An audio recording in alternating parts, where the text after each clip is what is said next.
ಲೇಖ.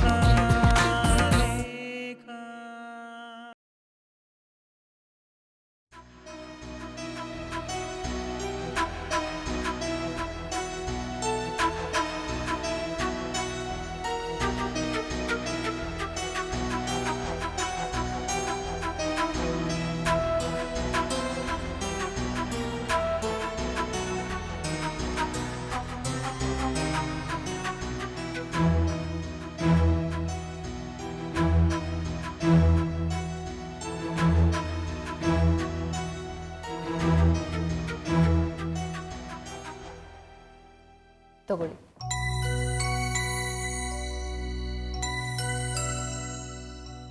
ಆದಿತ್ಯ, ನನ್ನ ಜೀವನದಲ್ಲಿ ಇಂಥ ಒಂದು ದಿನ ಬರುತ್ತೆ ಅಂತ ನಾನು ಭಾವಿಸೇ ಇರಲಿಲ್ಲ. ಸೌಜನ್ಯಕ್ಕಾದರೂ ನೀವು ನನ್ನನ್ನು ಒಂದು ಮಾತು ಕೇಳಿದ್ರಾ? ಏನು? ನೀನು ಇಷ್ಟು ದಿನ ಹೇಗಿದ್ದೆ, ಹೇಗೆ ಜೀವನ ಮಾಡ್ತಿದ್ದೆ, ಒಬ್ಬಂಟಿಯಾಗಿ ಹೇಗೆ ಜೀವನ ನಡೆಸ್ತಿದ್ದೆ ಅಂತ ಒಂದು ಮಾತು ಕೇಳಿದ್ರಾ ನೀವು? ಆಗೆಲ್ಲ ನನಗಿದ್ದಿದ್ದು ಒಂದೇ ಒಂದು ಸಮಾಧಾನ ಅಂದರೆ ನಿಮ್ಮ ಫೋಟೋ. ನೀವು ನಗ್ತಾ ನೋಡ್ತಾ ಇದ್ರಿ. ಈ ಫೋಟೋ ನೋಡ್ತಾ ನನಗೆ ನಾನೇ ಸಮಾಧಾನ ಮಾಡ್ಕೊಳ್ತಾ ಇದ್ದೆ. ನನಗೆಲ್ಲೋ ಒಂದು ಭರವಸೆ ಇತ್ತು ಆದಿತ್ಯ, ನೀವು ಬಂದೇ ಬರ್ತೀರಾ ಅಂತ.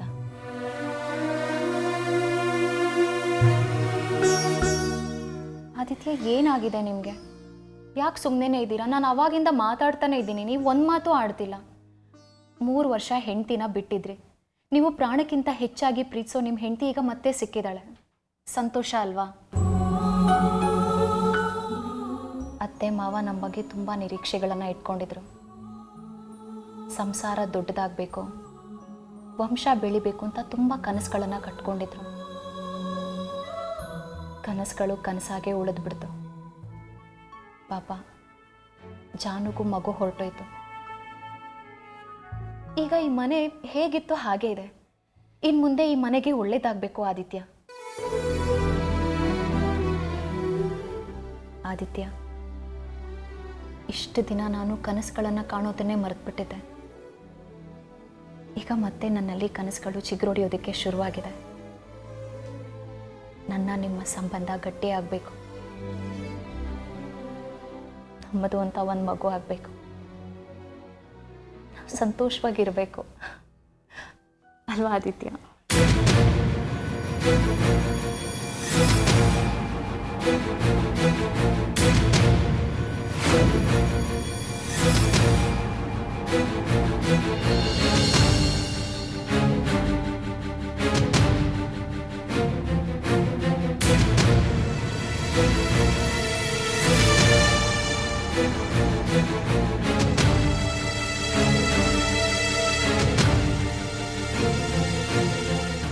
ನನ್ನ ಮನಸ್ಸು ಸರಿಯಾಗಿಲ್ಲ.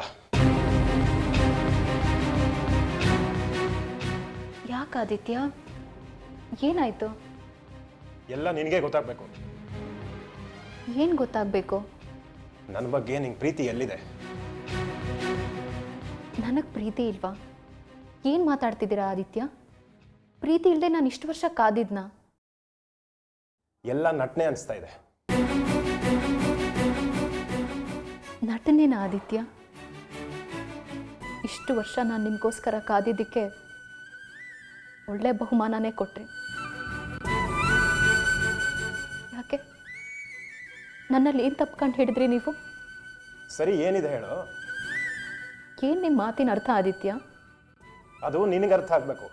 ನನ್ನನ್ನು ಮರೆತು ನಿನ್ನ ಮನಸ್ಸನ್ನ ಬೇರೆಯವ್ರು ಕೊಡೋಕೆ ಹೊರಟಿದೆಯಲ್ಲ, ಅದನ್ನೇ ನನ್ನ ಕೈಲಿ ಇನ್ನೂ ಸಹಿಸ್ಕೊಳಕ್ಕೆ ಆಗ್ತಾ ಇಲ್ಲ. ಆದಿತ್ಯ, ನನ್ನನ್ನು ಸಾಯಿಸಿ ಸುಖ ಕಾಣಕ್ಕೆ ಹೊರಟಿದೆಯಲ್ಲ, ನಿನ್ನನ್ನು ಹೇಗೆ ನಂಬಲಿ ನಾನು? ಆದಿತ್ಯ ಪ್ಲೀಸ್, ಇಷ್ಟು ಕೆಟ್ಟದಾಗಿ ಯೋಚನೆ ಮಾಡಬೇಡಿ. ಏನೇನು ನಡ್ತಿದೆ ಅಂತ ನಿಮಗೂ ಗೊತ್ತಿದೆ ಆದಿತ್ಯ. ಆದರೂ ನನ್ನ ಬಗ್ಗೆ ನಿಮಗೆ ತಿರಸ್ಕಾರನ? ನನ್ನ ಬಗ್ಗೆ ನಿಮ್ಗೇನು ಅನುಮಾನ ಇದೆ ಹೇಳಿ? ನನ್ನ ಪ್ರಾಮಾಣಿಕತೆ ಬಗ್ಗೆ ಅನುಮಾನನ? ನನ್ನ ನೈತಿಕತೆ ಬಗ್ಗೆ ಸಂದೇಹನ? ನನ್ನ ನಡವಳಿಕೆ ಬಗ್ಗೆ ಅನುಮಾನನ? ಹೇಳಿ ಆದಿತ್ಯ. ಎಲ್ಲ ವಿಷಯನೂ ನೀನೇ ಹೇಳ್ತಿದ್ಯಲ್ಲ, ಇನ್ನು ನಾನು ಹೇಳೋದು ಬಾಕಿ ಏನಿದೆ? ನಾನು ಈ ಮನೆಗೆ ವಾಪಸ್ ಬರಲೇಬಾರ್ದಾಗಿತ್ತು. ಆದಿತ್ಯ, ನೀವು ಇಷ್ಟು ಕೆಟ್ಟದಾಗಿ ಯೋಚನೆ ಮಾಡಬಾರ್ದು. ನನ್ನ ಮನಸ್ಸು ಕೂಡ ಜಾರ್ದ ಹಾಗೆ ಬದುಕಿದ್ದೀನಿ. ನನ್ನ ಬಗ್ಗೆ ನಿಮ್ಗಿರೋ ಜಿಗುಪ್ಸೆ ಏನು ಹೇಳಿ? ಏನು ಅಪರಾಧ ಮಾಡಿದ್ದೀನಿ ಆದಿತ್ಯ? ನಾನು ಪರ್ಮಿಷನ್ ಮೀರಿ ನಿಮ್ಮ ಶ್ರಾದ್ದ ಮಾಡೋಕೆ ಹೊರಟಾಗ ನಾನು ಎಷ್ಟು ಕಣ್ಣೀರು ಹಾಕಿದ್ದೀನಿ ಗೊತ್ತಾ? ಎಷ್ಟು ಸಂತ ಅನುಭವಿಸಿದ್ದೀನಿ ಗೊತ್ತಾ? ಕೇವಲ ನಾನು ಮದುವೆ ಆಗೋದಕ್ಕೆ ಹೊರಟಿದ್ದೆ ನಿಮಗೆ ದೊಡ್ಡ ತಪ್ಪಾಗಿ ಕಾಣ್ತಾ ಇದೆ. ಅದ್ರ ಹಿನ್ನೆಲೆ ಏನು ಅಂತ ಗೊತ್ತಾ ಆದಿತ್ಯ?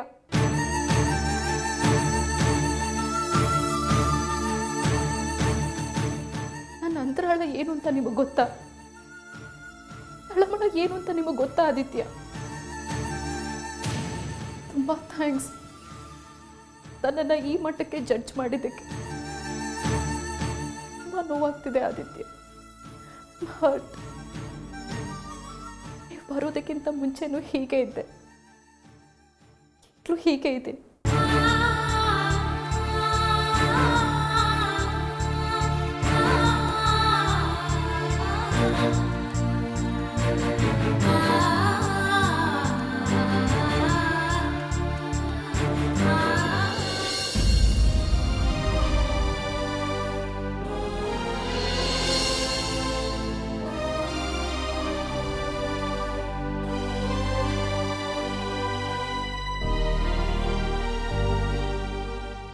ಅಕ್ಕ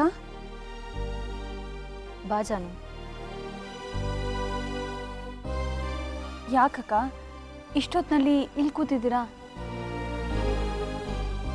ನನಗೇನು ಹೇಳೋದಕ್ಕೂ ತೋಚ್ತಾ ಇಲ್ಲ. ಯಾಕೆ? ಅಲ್ಲ, ಇಷ್ಟು ದಿನ ನೀವೊಬ್ಬರೇ ಇದ್ರಿ, ಈಗ ನಿಮ್ಮ ಗಂಡ ವಾಪಸ್ ಬಂದಿದ್ದಾರಲ್ಲ, ಅವ್ರ ಜೊತೆ ಖುಷಿಯಾಗಿರೋದು ಬಿಟ್ಟು ನೀವೊಬ್ಬರೇ ಇಲ್ಲಿ ಏನು ಮಾಡ್ತಾ ಇದ್ದೀರಾ? ಅವ್ರು ವಾಪಸ್ ಬರ್ತಿದ್ದಾರೆ ಅಂತ ನನಗೆ ಅನ್ನಿಸ್ತಾನೆ ಇಲ್ಲ ಜಾನು. ಯಾಕಕ್ಕ? ಯಾಕೆ ಹೀಗೆ ಹೇಳ್ತಾ ಇದ್ದೀರಾ? ಇಷ್ಟು ವರ್ಷ ಆಗಿದೆಯಲ್ಲ, ನೀನು ಹೇಗಿದ್ದೀಯಾ, ಏನು ಮಾಡ್ತಿದ್ದೆ ಅಂತ ಒಂದು ಮಾತು ಕೇಳಲಿಲ್ಲ ಗೊತ್ತಾ? ನನ್ನ ಹತ್ರ ಒಂದು ಮಾತು ಪ್ರೀತಿಯಿಂದ ಆಡಲಿಲ್ಲ. ಹೌದಾ? ಯಾಕೆ? ಎಲ್ಲ ನನ್ನ ದುರಾದೃಷ್ಟ ಜಾನು. ನಾನು ಪ್ರೀತಿಸೋ ನನ್ನ ಗಂಡ ನನ್ನನ್ನು ಪ್ರೀತಿಸ್ತಾ ಇಲ್ಲ. ಪ್ರೀತಿ ಇರಬೇಕಾ ಜಾಗದಲ್ಲಿ ಅನುಮಾನ ಬಂದು ಕೂತಿದೆ. ಯಾವಾಗ ಗಂಡಸಿನ ಮನಸ್ಸಿನಲ್ಲಿ ಅನುಮಾನ ಜಾಗ ಮಾಡ್ಕೊಳ್ಳುತ್ತೋ ಆಗ ನಿಜವಾದ ಪ್ರೀತಿ ಕಾಣಿಸಲ್ಲ. ಈಗಾಗಿರೋದು ಅದೇ. ಭಾವ ನಿಮ್ಮ ಮೇಲೆ ಅನುಮಾನ ಪಡ್ತಾ ಇದ್ದಾರಾ? ನಾನು ಇಷ್ಟೆಲ್ಲ ನಿಷ್ಠೆಯಿಂದ ಇದ್ದರೂ ಕಳಂಕ ತಪ್ತಾ ಇಲ್ಲ ನೋಡು. ನನ್ನ ಗಂಡ ಅಂತ ಪರಿತಪಿಸ್ತಾ ಇದ್ದಿದ್ದಕ್ಕೆ ಒಳ್ಳೆ ಬಹುಮಾನನೇ ಸಿಗ್ತಾ ಇದೆ. ಬೇಜಾರಾಗಲ್ವ ಜಾನು? ಖಂಡಿತ ಬೇಜಾರಾಗುತ್ತಕ್ಕ. ಆದರೆ ಭಾವ ಇಷ್ಟು ಸೆನ್ಸಿಬಲ್ ಆಗಿ ಯೋಚನೆ ಮಾಡೋರು, ಅವರು ನಿಮ್ಮ ಬಗ್ಗೆ ಸಂದೇಹ ಪಡ್ತಿದ್ದಾರಾ? ನಾನು ಪ್ರಧಾನ ಮದುವೆ ಆಗೋದಕ್ಕೆ ಹೊರಟಿದ್ದೇ ದೊಡ್ಡ ತಪ್ಪಾಗಿದೆ. ಜೊತೆಗೆ ಪ್ರಧಾನ ವಹಿಸ್ಕೊಂಡು ಮಾತಾಡ್ತಿರೋದು ಆದಿತ್ಯನ ಸಿಟ್ಟಿಗೆ ಕಾರಣ ಆಗಿದೆ. ನಾನು ಪ್ರಧಾನ ಸಪೋರ್ಟ್ ಮಾಡೋದಕ್ಕಾಗಲಿ ಅಥವಾ ಸಪೋರ್ಟ್ ಮಾಡದೇ ಇರೋದಕ್ಕಾಗಲಿ ನನ್ನ ಹತ್ರ ಯಾವ ಕಾರಣನೂ ಇಲ್ಲ. ಪ್ರಧಾನ ಮದುವೆ ಆಗೋದಕ್ಕೆ ಹೊರಟಿದ್ದು ಎಲ್ಲರೂ ಬಲವಂತಕ್ಕೆ. ಆ ಮದುವೆ ನಿಂತು ಹೋಯ್ತು. ಅದಾದಮೇಲೆ ನಾನಾಗಲಿ ಪ್ರಧಾನ ಆಗಲಿ ಒಂದು ಹೆಜ್ಜೆ ಮುಂದೆ ಇಡಲಿಲ್ಲ. ಈಗಿದ್ದು ಕೂಡ ಈಗ ಆರೋಪಿ ಸ್ಥಾನದಲ್ಲಿದ್ದೀನಿ ಅಂದರೆ ನೋವಾಗತ್ತೆ ಜಾನ್. ಖಂಡಿತ ನೋವಾಗುತ್ತಕ್ಕ. ನನಗೂ ಪ್ರಧಾನ್ ಬಗ್ಗೆ ಅನುಮಾನ ಇಲ್ಲ. ಆದರೆ ಭಾವ ಹೇಳ್ತಿರೋದು ನೋಡಿದ್ರೆ ತುಂಬ ವಿಚಿತ್ರ ಅನಿಸ್ತಾ ಇದೆ. ನಮ್ಮ ಕಾರಣಕ್ಕೆ ಪ್ರಧಾನ್ ಬಲಿಪಶು ಆಗಬಾರ್ದು ಅನ್ನೋದಷ್ಟೇ ನನ್ನ ಕಾಳಜಿ. ಏನು ತಪ್ಪು ಮಾಡದೇ ಇರೋ ಆ ಮನುಷ್ಯ ಯಾಕೆ ಶಿಕ್ಷೆ ಅನುಭವಿಸ್ಬೇಕು ಹೇಳು? ಇದೇ ಕಾರಣ ಆಯಿತು ನನ್ನ ಮತ್ತೆ ಆದಿತ್ಯನ ಮಧ್ಯೆ ಜಗಳಕ್ಕೆ. ಏನು ಬೇಕಾದರೂ ಸಹಿಸ್ಕೋಬೋದು ಜಾನು, ಅನುಮಾನನಲ್ಲ. ಅದು ನನ್ನ ನೈತಿಕತೆನ ಪ್ರಶ್ನೆ ಮಾಡ್ದ ಹಾಗೆ. ರೂಮ್ನಲ್ಲಿ ಇರೋಕ್ಕಾಗಲಿಲ್ಲ, ಅದಕ್ಕೆ ಇಲ್ಲಿ ಬಂದು ಕೂತೆ. ನಾನು ಅವಾಗಲೂ ಒಂಟಿ, ಈಗ ಗಂಡ ಬಂದಮೇಲೂ ಒಂಟಿ. ಏನು ಮಾಡಲಿ ಹೇಳು? ನನ್ನ ಗಂಡ ವಾಪಸ್ ಬಂದಿದ್ದಾರೆ ಅಂತ ಸಂತೋಷನೂ ಪಡೋದಕ್ಕಾಗ್ತಿಲ್ಲ. ತುಂಬ ನೋವಾಗ್ತಿದೆ ಜಾನು. ನಾನು ಅಂದ್ಕೊಂಡಿದ್ದೆ ಆದಿತ್ಯ ವಾಪಸ್ ಬರ್ತಿದ್ದ ಹಾಗೆ ನನ್ನ ಜೀವನ ಹೀಗಿರುತ್ತೆ, ನನ್ನ ಜೀವನ ಹಾಗಿರುತ್ತೆ ಅಂತ ನಾನೇ ಆಕಾಶಕ್ಕೆ ಹಾರ್ಬಿಟ್ಟಿದ್ದೆ. ಆದರೆ ಕನಸನ್ನು ಮೀರಿದ್ದು ಜೀವನ ಅಂತ ಈಗ ಅರ್ಥ ಆಗ್ತಿದೆ.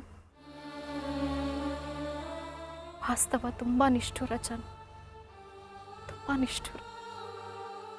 ಅಕ್ಕ, ಭಾವನ ಹತ್ರ ನಾ ಮಾತಾಡ್ಲಾ? ಬೇಡ ಜಾನು. ಈಗ ಸಂಧಾನಕ್ಕಿಂತ ಅನುಮಾನ ಬಗೆಹರಿಯೋದು ತುಂಬ ಮುಖ್ಯ. ಅದು ಅದಾಗ ಆಗಬೇಕೆ ಹೊರತು ಹೊರಗಿನಿಂದ ಆಗೋದಕ್ಕೆ ಸಾಧ್ಯ ಇಲ್ಲ.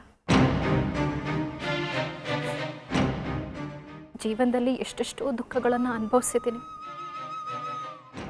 ಇದನ್ನು ಅನುಭವಿಸ್ತೀನಿ ಬಿಡು. ರಿಯಲಿ ವೆರಿ ಸಾರಿ ಅಕ್ಕ.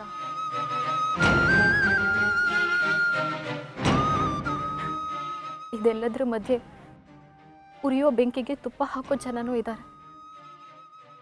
ನೋಡೋಣ ಏನಾಗತ್ತೆ ಅಂತ.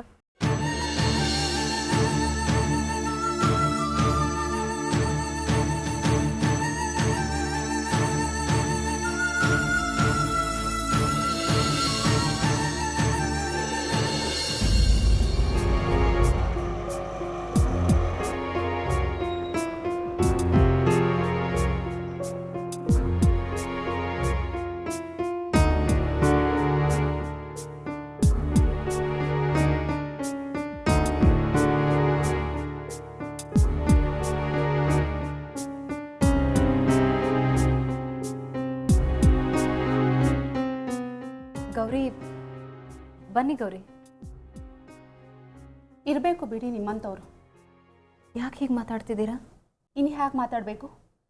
ನಿಮಗೆಲ್ಲ ಮಾನವೀಯತೆ ಅನ್ನೋದಿದೆಯಾ? ಬಾಮ್ಮ, ಏನು ಸಮಾಚಾರ? ನಿಮ್ಮ ಸಂಬಂಧ ಮಾಡೋಕೆ ಬಂದಿದ್ದಕ್ಕೆ ನನ್ನ ತಮ್ಮಂಗೆ ಒಳ್ಳೆ ಬಹುಮಾನನೇ ಸಿಕ್ತು ಸರ್. ನಿಮ್ಮಂಥವರೇ ಇರಬೇಕು ಭೂಮಿ ಮೇಲೆ. ಏನು ಹೇಳ್ತಿದ್ಯಮ್ಮ? ಹೇಳಿ ಸರ್, ನಿಮ್ಮ ಸಂಬಂಧ ಬೇಕು ಅಂತ ನಾವೇನಾದರೂ ದುಂಬಾಲು ಬಿದ್ದಿದ್ವಾ ನಿಮಗೆ? ಇಲ್ಲ ನನ್ನ ತಮ್ಮಂಗೆ ತೇಜಸ್ವಿನ ತಂದ್ಕೋಬೇಕು ಅಂತ ನಾನೇನಾದರೂ ನಿಮ್ಮ ಕಾಲು ಹಿಡ್ಕೊಂಡಿದ್ನಾ? ಹೇಳಿ ಸರ್. ಇಲ್ಲಮ್ಮ, ನಾವೇ ಪ್ರಧಾನನ ಒತ್ತಾಯ ಮಾಡಿದ್ದು, ರಿಕ್ವೆಸ್ಟ್ ಮಾಡಿದ್ದು. ಯಾಕೆ? ಅವನನ್ನ ಜೈಲಿಗೆ ತಳ್ಳೋದಿಕ್ಕಾ?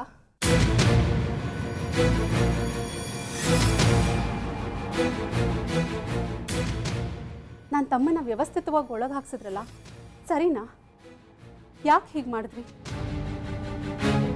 ನನ್ನ ತಮ್ಮ ಅಂತ ತಪ್ಪು ಏನು ಮಾಡಿದ್ದ? ನಿಮ್ಮ ಸೊಸೆಗೆ ಲೈಫ್ ಕೊಡೋಕೆ ಬಂದಿದ್ದೆ ನನ್ನ ತಮ್ಮ ಮಾಡಿದ ದೊಡ್ಡ ತಪ್ಪ? ಅಲ್ಲಮ್ಮ, ಅದು ನೀವೇ ಯೋಚನೆ ಮಾಡಿ. ನಿಮ್ಮ ಮಗ ವಾಪಸ್ ಬಂದಾಗ ಎಷ್ಟು ಮರ್ಯಾದೆಯಿಂದ ನಾವೇ ಮದುವೆ ಕ್ಯಾನ್ಸಲ್ ಮಾಡಿಕೊಂಡು ಇವ್ರಿಗೆ ಒಳ್ಳೇದಾಗಲಿ ಅಂತ ಹಾರೈಸಿ ನಾವೇ ಆಚೆ ಬಂದ್ವಿ. ಇಷ್ಟು ಒಳ್ಳೆತನ ತೋರಿಸಿದ ನಮಗೆ ನೀವು ಈ ರೀತಿ ಮಾಡಿದ್ರಲ್ಲ, ನೀವು ಮಾಡಿದ್ದು ಸರಿನಾ? ಈಗೇನ್ರಿ, ಏನು ನಿಮ್ಮ ಪ್ರಾಬ್ಲಮ್ಮು? ನಮ್ಮನೆಯವ್ರ ಮೇಲೆ ಯಾಕೆ ಹಾರಾಡ್ತಿದ್ರ ನೀವು?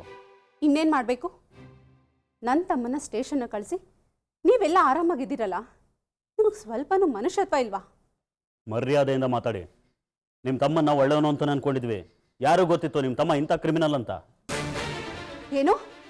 ನನ್ನ ತಮ್ಮ ಕ್ರಿಮಿನಲ್ಲ? ಅಂಥದ್ದೇನ್ರಿ ಮಾಡಿದಾನವನು? ನಮ್ಮ ಅಣ್ಣನ ಕೇಳಿ.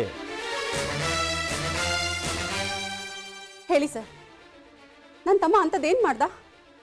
ಇಷ್ಟು ದಿನ ನಿಮ್ಮ ಹೆಂಡತಿಗೆ ಸಮಾಧಾನ ಹೇಳ್ಕೊಂಡು ಮಾರಲ್ ಸಪೋರ್ಟ್ ಕೊಟ್ಕೊಂಡು ಇದ್ದಿದ್ದೆ ತಪ್ಪಾ? ನನ್ನನ್ನು ಕಿಡ್ನಾಪ್ ಮಾಡಿ ಇಷ್ಟು ದಿನ ಕೂಡ ಕಿಟ್ಟಿದ್ದು ನಿಮ್ಮ ತಮ್ಮನೇ. ಸುಳ್ಳು. ನೀವು ಹೇಳ್ತಿರೋ ಸುಳ್ಳು. ನನ್ನ ತಮ್ಮ ಅಂಥವನಲ್ಲ, ಅವನಂತ ನೀಚ್ ಕೆಲಸ ಮಾಡಲ್ಲ. ತೇಜಸ್ವಿನಿನ ಮದುವೆ ಆಗ್ಬೇಕನ್ನೋ ಒಂದೇ ಕಾರಣಕ್ಕೆ ನನ್ನನ್ನು ಕಿಡ್ನಾಪ್ ಮಾಡಿ ಕೂಡ ಕಿಟ್ಟ. ಸಾಲ್ದು ಅಂತ ಕೊಲ್ಲಕ್ಕೆ ಬೇರೆ ಪ್ರಯತ್ನ ಪಟ್ಟ. ತಪ್ಸ್ಕೊಂಡ್ ಬಂದಿದ್ದೀನಿ. ಇಲ್ಲ, ಸಾಧ್ಯನೇ ಇಲ್ಲ. ಅವನಂತ ಕೆಲಸ ಮಾಡೋನಲ್ಲ. ಅವನಿಗೆ ಕೊಲೆ, ಮೋಸ, ವಂಚನೆ ಇದೆಲ್ಲ ಯಾವುದೂ ಗೊತ್ತಿಲ್ಲ.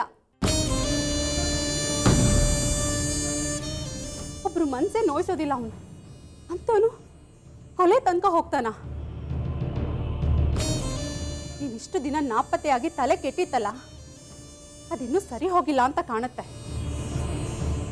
ಏನ್ರಿ ಅವಮಾನ ಮಾಡ್ತಿದ್ದೀರಾ ನಮ್ಮ ಅಣ್ಣಂಗೆ? ತಲೆ ಕೆಟ್ಟಿರೋದು ನಿಮಗೆ, ಅವನಿಗಲ್ಲ. ನೋಡಿದ್ರಾ, ನಿಮ್ಮ ಅಣ್ಣನ ಬಗ್ಗೆ ಮಾತಾಡೋದಕ್ಕೆ ನಿಮ್ಗೆ ಎಷ್ಟು ಸಿಟ್ಟು ಬರುತ್ತೆ. ನಿಮ್ಮಣ್ಣನ ಬಗ್ಗೆ ನಿಮ್ಗೆ ಎಷ್ಟು ನಂಬಿಕೆ ಇದೆಯೋ ನನ್ನ ತಮ್ಮನ ಮೇಲೆ ನನಗಷ್ಟೇ ನಂಬಿಕೆ ಇದೆ. ನನ್ನ ತಮ್ಮ ಅಂತ ನೀಚ್ ಕೆಲಸ ಮಾಡಲ್ಲ. ಹಾಗಾದ್ರೆ ನಮ್ಮಣ್ಣ ಸುಳ್ಳು ಹೇಳ್ತಾನಾ? ಹೌದು, ನಿಮ್ಮ ಅಣ್ಣ ಹೇಳ್ತಿರೋದು ಬರೀ ಸುಳ್ಳು. ಅವ್ರಿಗೆ ತಲೆ ಕೆಟ್ಟಿದೆ, ಮತಿಭ್ರಮಣೆ ಆಗಿದೆ. ನನ್ನ ತಮ್ಮನ್ನ ಸ್ಟೇಷನ್ಗೆ ಕಳಿಸಿ ಅವ್ನ ಲೈಫೇ ಹಾಳು ಮಾಡಿಬಿಟ್ರು. ಗೌರಿ ಅವರೇ ಪ್ಲೀಸ್ ಎಕ್ಸೈಟ್ ಆಗಬೇಡಿ, ಎಲ್ಲ ಸರಿ ಹೋಗುತ್ತೆ. ನಾನು ಮಾತಾಡ್ತೀನಿ. ಏನತ್ಗೆ ನೀವು ಮಾತಾಡೋದು? ಏನು ಅಣ್ಣ ಸರಿ ಇಲ್ಲ ಅಂತನಾ? ಹಾಗಲ್ಲ ಅನಿರುದ್ಧ್, ಆರೋಪ ಹೊರಿಸೋರ್ ಮೇಲೆ ಹೊರಿಸ್ಬೇಕು. ಈ ವಿಚಾರವಾಗಿ ನಾನು ಮಾತಾಡಿದ್ದೀನಿ, ದಯವಿಟ್ಟು ಅರ್ಥ ಮಾಡ್ಕೊಳ್ಳಿ. ನೋಡಿ, ನೀವು ಕೊಟ್ಟಿರೋ ಕಂಪ್ಲೇಂಟ್ನ ವಾಪಸ್ ತಗೊಳ್ಳಿ. ನನ್ನ ತಮ್ಮನ್ನ ದಯವಿಟ್ಟು ಬಿಡುಗಡೆ ಮಾಡಿಸಿ. ಆದಿತ್ಯ, ಇವ್ರು ಇಷ್ಟೊಂದು ರಿಕ್ವೆಸ್ಟ್ ಮಾಡ್ಕೊಳ್ತಿದ್ದಾರೆ, ಪ್ಲೀಸ್ ಕಂಪ್ಲೇಂಟ್ ವಾಪಸ್ ತಗೊಳ್ಳಿ. No, never. ಇಷ್ಟು ದಿನ ನನ್ನನ್ನು ಕೂಡಾಕಿಟ್ಟು ಮನುಷ್ಯನ್ನ ನಾನು ಹೋಗಿ ಬಿಡಿಸ್ಬೇಕಾ? ಅದು ಸಾಧ್ಯ ಇಲ್ಲ. ನಾನು ಕಂಪ್ಲೇಂಟನ್ನು ವಾಪಸ್ ತಗೊಳ್ಳಲ್ಲ.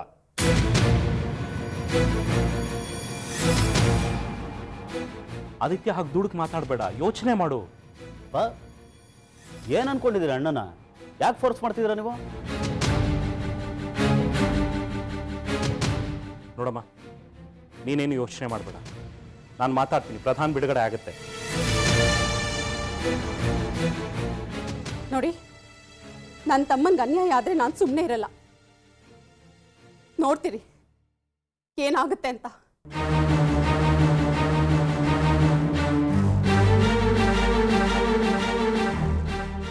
ಅಣ್ಣ, ನೀನು ಇದಕ್ಕೆಲ್ಲ ತಲೆ ಕೆಡಿಸ್ಕೊಬೇಡ. ಅದೇನು ಮಾಡ್ಕೋತಾಳ ಮಾಡ್ಕೊಳ್ಳಿ.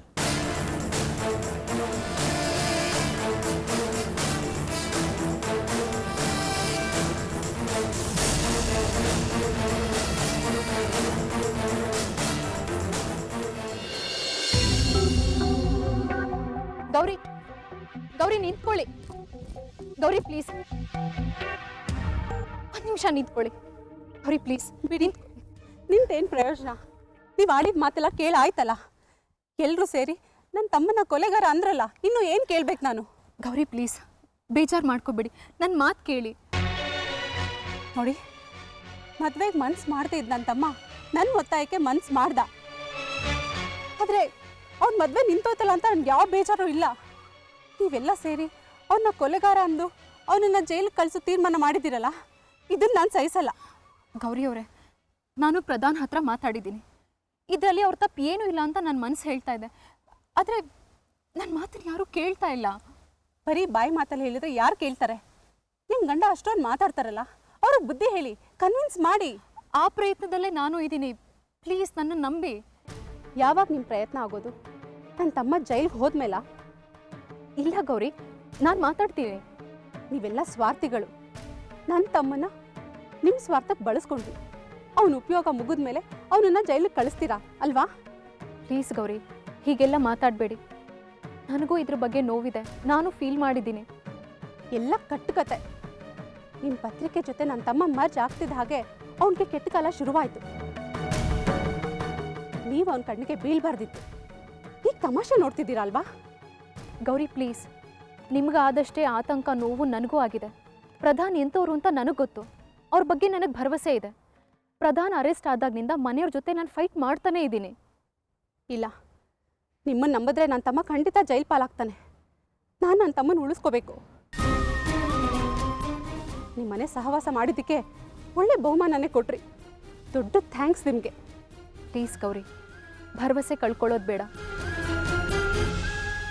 ಪ್ರಧಾನ್ ಬಗ್ಗೆ ನನ್ನ ಗಂಡನಿಗೆ ಯಾಕೆ ತಪ್ಪು ಅಭಿಪ್ರಾಯ ಬಂದಿದೆಯೋ ನನಗೆ ಗೊತ್ತಿಲ್ಲ. ಪ್ರಧಾನ್ ಅವರನ್ನು ಕೊಲೆ ಮಾಡೋದಕ್ಕೆ ಪ್ರಯತ್ನ ಪಟ್ಟಿದ್ದಾರೆ ಅಂತ ಯಾಕೆ ಅವ್ರಿಗೆ ಅನಿಸಿದ್ಯೋ ಅದು ನನಗೆ ಗೊತ್ತಿಲ್ಲ. ಅದನ್ನು ಕ್ಲಿಯರ್ ಮಾಡೋದಕ್ಕೆ ನಾನು ಪ್ರಯತ್ನ ಪಡ್ತೀನಿ. ಏನೂ ಬೇಕಾಗಿಲ್ಲ. ನೀವೆಲ್ಲ ಎಂಥವ್ರು ಅಂತ ತೋರಿಸಿದ್ರಲ್ಲ, ನಿಮ್ಮ ಬಣ್ಣ ಎಲ್ಲ ಬಯಲಾಯ್ತಲ್ಲ, ಇಷ್ಟಕ್ಕೆ ಸಾಕು ಮಾಡಿ.